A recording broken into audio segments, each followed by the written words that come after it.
새누리당 최고위원회가 계속되고 있습니다. 그러니까 3시간이 넘은 거죠. 어떤 얘기들이 진행되고 있는지는 전혀 알려지지 않고 있습니다. 두 분 초대했습니다. 김만흠 한국정치아카데미 원장, YTN 해설위원 추은호 해설위원입니다. 안녕하십니까? 네, 안녕하세요. 어떤 결론이 내려질까요? 참 예측하기가 참 쉽지가 않죠. 어떻게 전망하십니까? 둘 중에 하나 아니겠어요? 둘 중에 하나요? 네, 원래 지금 무공천 하기로 했던 5군데 지역 그대로 관철되는 방향이 되겠고, 저는 그 가능성이 크다고 봅니다. 그 중에 혹시 이제 5군데 중에서 한두 군데 주고받고 하는 식으로 해가지고 이제 혹시 될 것 같은데, 그 중에 5군데 지역 중에서 혹시 이게 성격상 좀 차이가 있어서 이 정도는 차별적으로 용인할 수 있는 지역이 있다면은 선별적으로 혹시 협상의 대상이 될 수가 있겠지만은 딱히 구분하기가 어려운 김무성 대표가 이야기한 대로 모두가 당헌 당규 위반되는 상황으로 똑같이 보고 있다면 어느 것을 빼주고 어느 것은 계속 관철시키고 하는 것이 김무성 대표의 명분에도 좀 맞지는 않을 것입니다. 네. 아까 보니까 일부에서 지금 허준석 앵커가 지적한 것 같은데 30시간을 이야기하면은 정확히 따져보니까 어제 2시 반에 기자회견을 했으니까 30시간이면 오늘 8시 반이 되더라고요. 그렇죠. 그러니까 이번에는 6시에 마감을 하는 거니까 30시간의 원칙을 따져보지 않더라도 시간은 흘러가는 것 같습니다. 네, 27시간 반 정도만 그냥 고수하면 이번에는 그냥 그렇게 되는 겁니다. 추 의원님 어떻게 생각하세요? 김무성 대표가 지금 오늘 하루 종일 강조하고 있는 것이 당 대표는 당원 당규의 수호자다라는 점을 강조하고 있습니다. 그러니까 지금 문제가 되고 있는 5곳이 당규, 단수 추천에 대한 규정을 위배했다. 나는 자신은 당원 당규를 수호하고 있는 자로서 받아들일 수 없다라는 점을 강조하고 있다는 점을 보면은 5지역 모두 김무성 대표 그렇게 생각대로 도장을 안 찍을 가능성이 큽니다. 그러나 물론 또 당 대표라는 것이 이번 총선을 책임지는 총책임자 아닙니까? 그러면은 원장님 말씀하신 대로 한 2곳 정도 이렇게 보류를 시키고 최고위원들하고 같이 머리 숙여서 사죄하는 그런 모습을 상상을 해볼 수도 있습니다. 하지만은 저는 무게중심을 둔다면은 김무성 대표가 5곳 모두 도장을 찍지 않을 것에 좀 무게중심을 더 두고 싶습니다. 김무성 대표의 정치적인 행보에서는 뭐 한두 군데 협상을 통해서 이렇게 좀 타협을 한다고 하더라도 결과는 마찬가지일 겁니다. 이미 지금 이제 그동안의 친박의 입장, 정확하게는 청와대 입장에 맞서는 분위기로 이제 방향이 결정되어 있기 때문에요. 이미 주사위는 던져진 거 아니겠습니까? 지금의 강은 이미 건넌 상황이니까. 그럼에도 불구하고 혹시 여지의 가능성을 조금이라도 타진하는 것은 당 전체 차원에서는 그나마 협상에 대해서 가는 것이 조금 낫지 않겠느냐 이런 판단이 혹시 나올 소지를 두고 있는 것인데 가능성은 이렇게 크다고 보지 않고요. 또 하나 지금 이제 상황으로 봐서는 시간에 몰리고 있는 것은 친박 진영 아니겠습니까? 이거를 들으면서 바로 이 3일 전에 이한구 공천관리위원장이 그런 얘기를 했어요. 23일 날이 이제 등록하기 직전 마지막 날 당시 유승민 의원이 초입기에 몰려 있을 때 탈당하려고 하는 사람들은 오늘이 마지막이지만 당에서 공천 받으려고 하는 사람은 마지막이 아니다. 그런 입장이었는데 지금은 정반대로 상황이 바뀌어 있죠. 당에서 이제 공천을 받기로 내부적으로 정해진 사람들한테는 지금 초입기를 하고 있는 셈이고 김무성 대표 입장에서는 시간만 기다리면 되는 것이게 가지고 다 그 상황이 정반대로 지금 주어지고 있는 것 같습니다.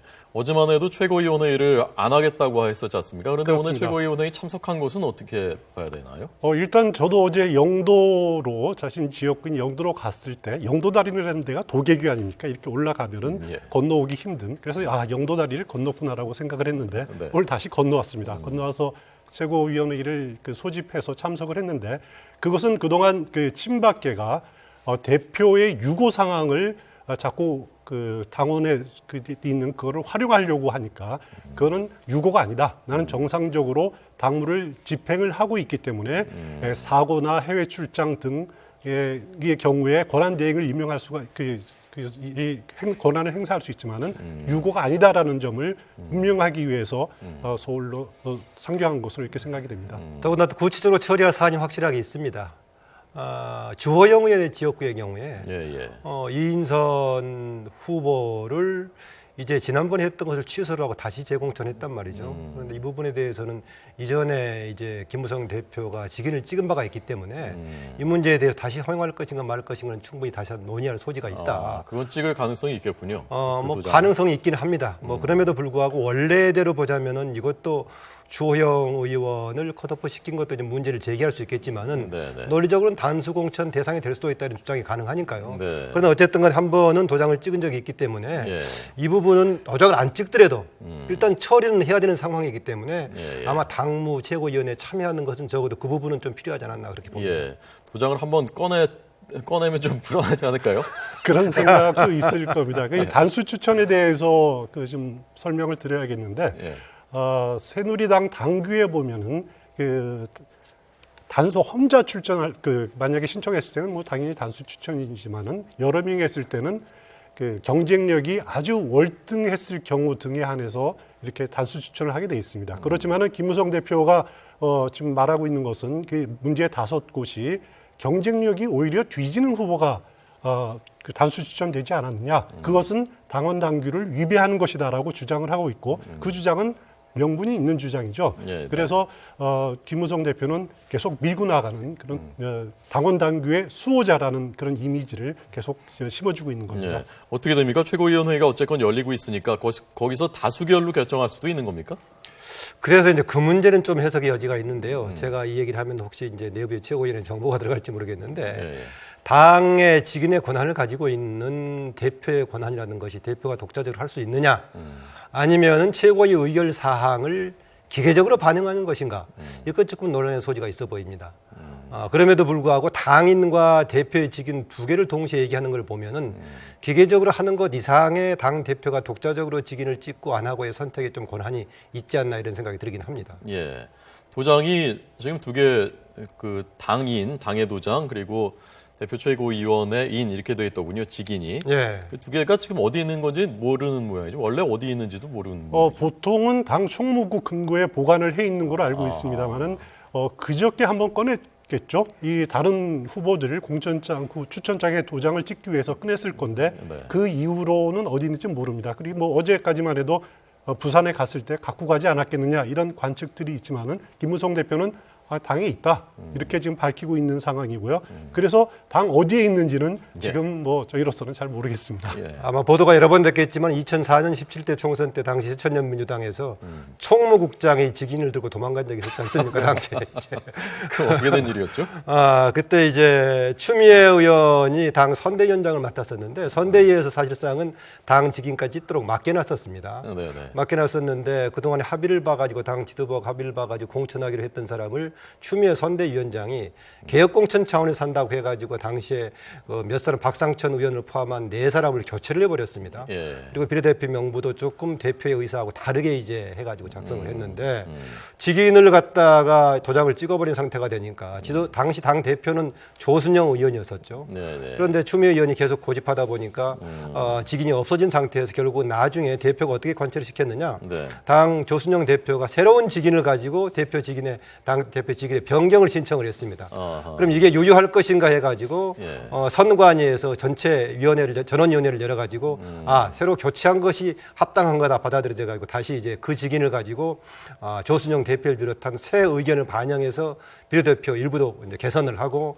공천 취소가 된 것도 원래로 바꾸고 예. 해가지고 다시 이제 관철시켜서 등록을 예. 했었죠. 저때 화면 보니까 좀 그 김경재 그 위원장 얼굴도 그 당에 있었던 것 같고요. 예. 김종인 대표도 저때 저기서 비례대표 2번 받았던. 남자 1번이었었죠 당시에. 남자 1번. 예. 여성 1번은 손봉숙 당시 이제 후보가 그때도 됐었고요. 2번이었던 거죠. 비례 2번. 남자로서는 1번이었죠. 저때 열린우리당이 창당을 해서 결과적으로 열린우리당이 제1당이 되지 않았습니까? 그때 2004년 저 옥새 파동을 겪으면서 민주당이 9석으로 쪼그라들었죠. 예, 예. 그리고 추미애 선대위원장도 자신의 지역구에서 낙선했습니다. 아, 그랬군요.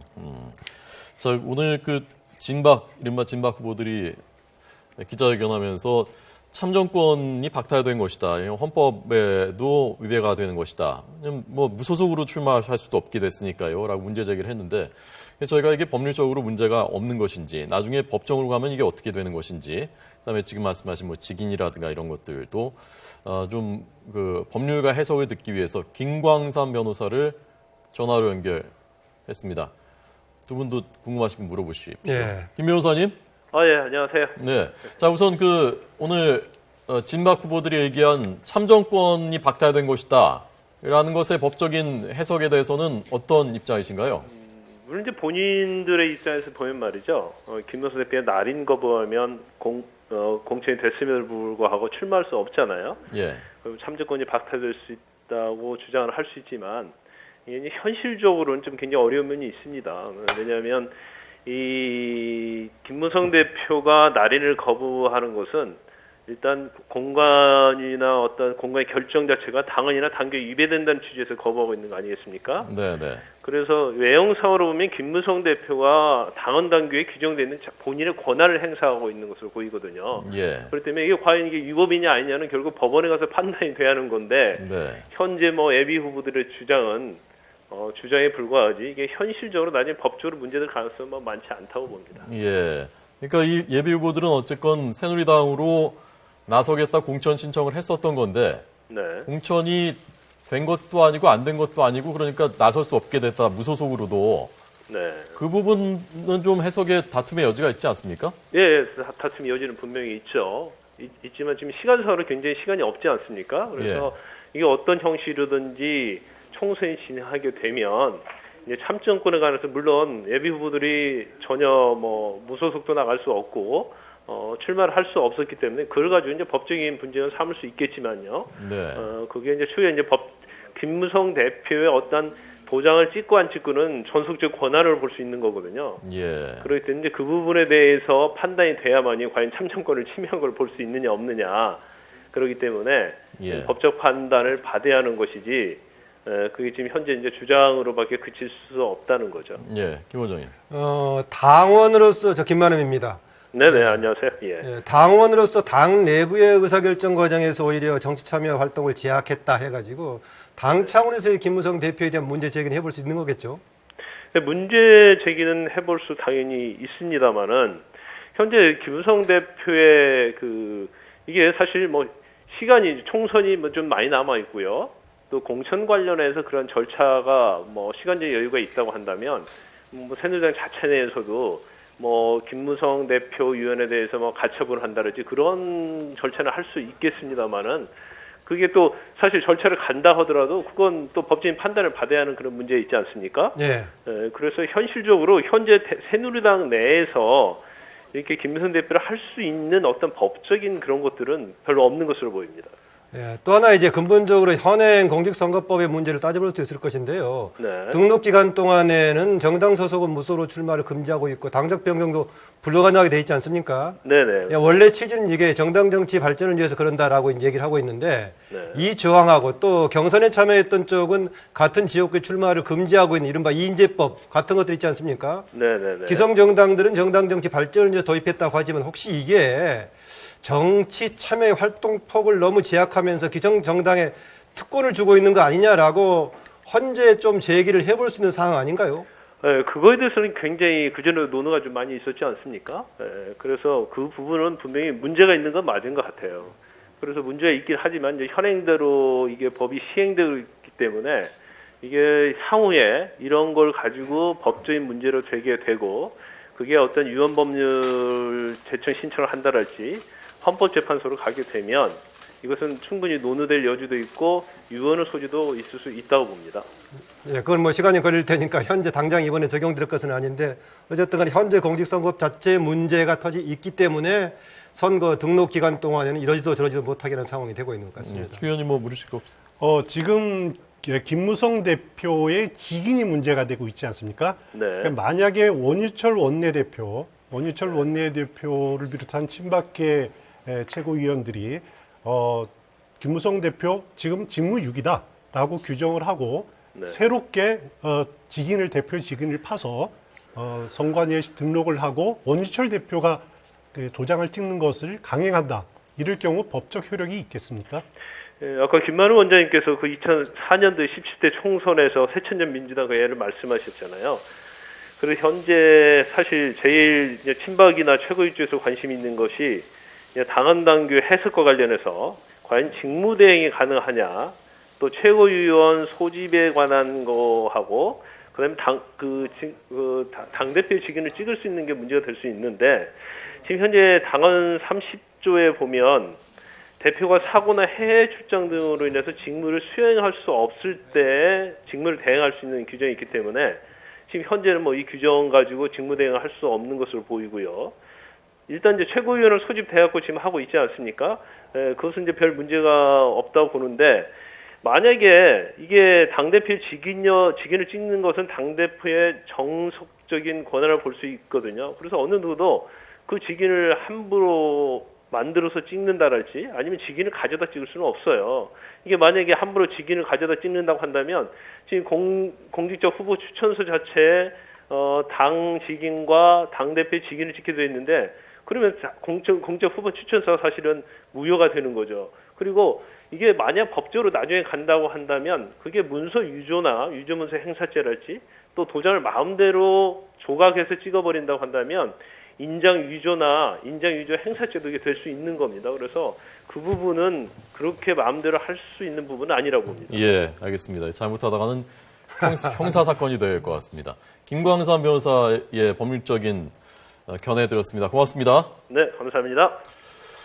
만약에요, 아까 가능성이 낮다고 하셨는데, 뭐 철회되거나 아니면 일부 지역만이라고 하거나, 그러면 그 지방까지 가서 내야 되지 않습니까? 공천장을. 그 시간은 어떻게 되는 겁니까? 그렇습니다. 그 해당되는 후보들은 각 관할 선관위에다가 서류를 제출을 해야 됩니다. 그렇지만은 지금 여기 대구 지역이 몇 군데 있지 않습니까? 물리적으로 KTX를 타든 비행기를 타든 지금 시간이 안 되는 거죠. 그래서 선관위에서 일단 6시 전까지 팩스로 보내면은 그것을 일단 인정을 하겠다.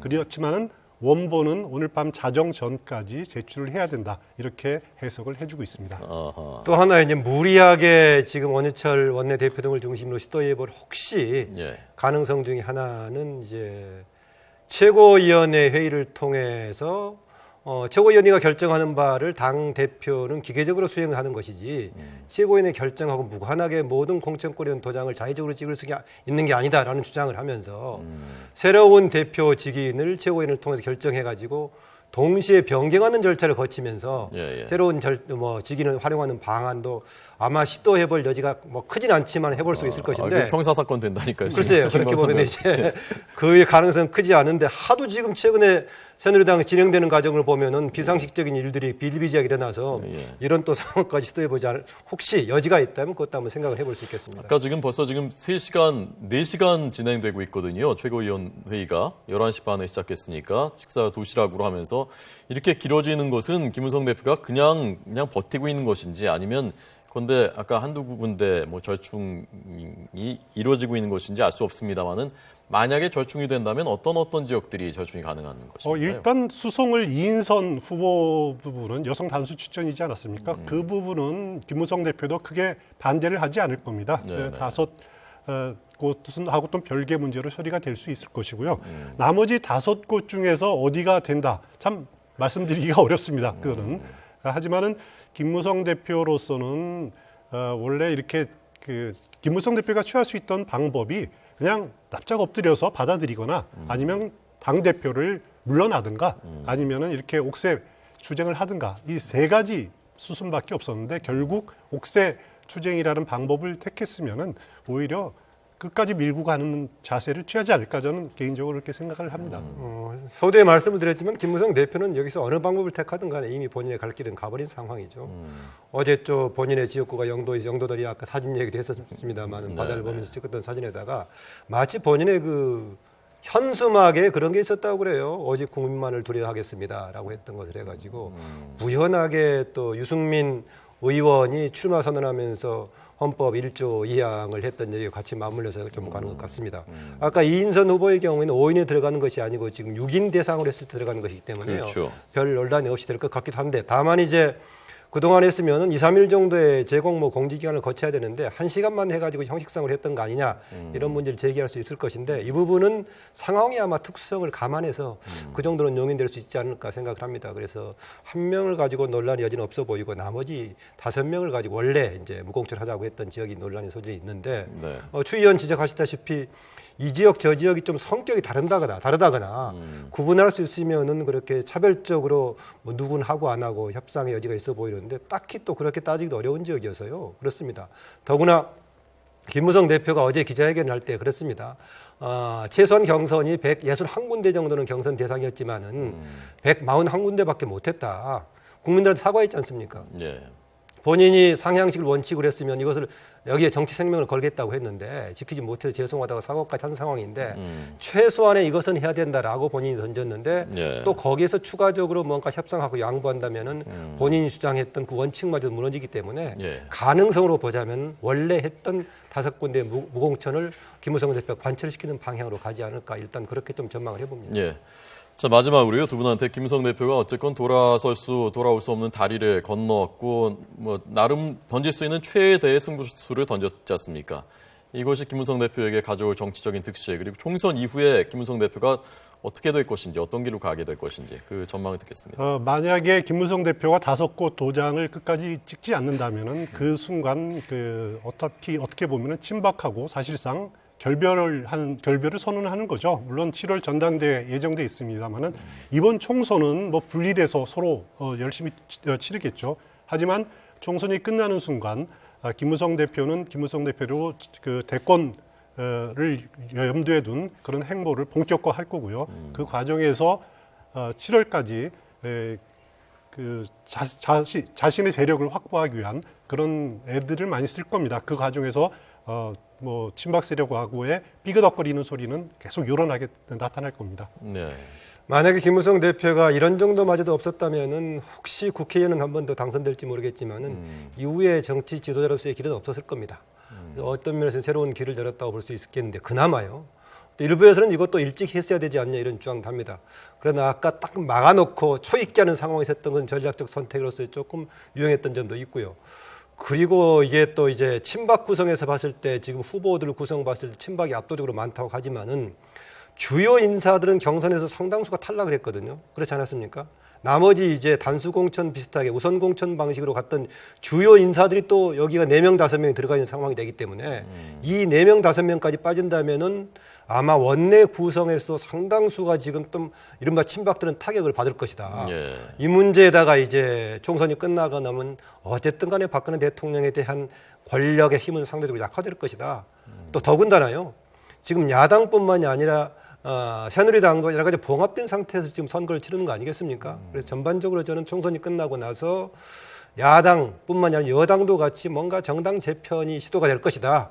이 과정 속에서 김무성 대표도 새로운 길을 좀 모색하지 않을까라는 것이고요. 네. 혹시 오늘의 일정 끝나고 나서 김무성 대표가 당 대표를 혹시 사퇴할지 어떨지는 모르겠어요. 그 가능성도 조금은 생각을 해볼 수가 있습니다. 선거가 이제 2주밖에 안 남았는데. 그래서 그런 책임성 때문에 있긴 한데 예. 애초에 김무성 대표 주변 측근들하고 사퇴 문제를 상당히 진지하게 논의를 했었고 그 가능성을 크게 얘기했다고 합니다. 그래서 이제 현재 공천 문제는 대표가 책임져야 되기 때문에 거기까지 가는 것이고 본인이 대표를 사퇴해버린다면 대행에 사는 것이니까 다른 사람이 대신할 수 있는 거 아니겠습니까? 네, 네. 그런 상황이어서 공천이 완료될 때까지는 가는데 그 이후에 또 추가적인 혹시 다른 선택이 있을까? 뭐 확실치는 않습니다만 네. 그 가능성도 한번 가늠을 해볼 필요가 있다는 생각이 충분히 듭니다. 생각할 수 있는 게 이제 사퇴 어차피 카드를요? 다음 주부터는 선대위 체제로 전환이 됩니다. 그래서 김무성 대표도 4인 체제 중에서 지금 대표를 맡더라도 그 중에 한 명일 거고요. 김무성 대표 예를 들어서 각을 요번에 세운다면은 사퇴 카드는 시기를 봐서 써먹을 수 있는 유용한 카드로 꺼내들 수 있을 가능성 충분히 있습니다. 예, 알겠습니다. 오늘 두 분의 분석 들었습니다. 김만흠 원장님, 추은호 의원님 고맙습니다.